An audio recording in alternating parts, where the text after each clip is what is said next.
শিমুল,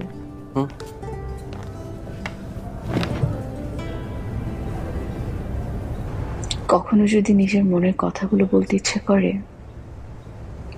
আমি আছি। প্রিয় নিঃসঙ্গতা,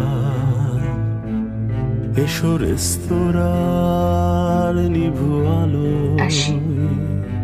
কফির গ্লাসে জমে থাকা গভীর বিষাদ কালো, আমি আছি। এসো আমায় ধরে থাকো, আমার মনের অতল কোণে কষ্ট পুষে রাখো, সঙ্গহীন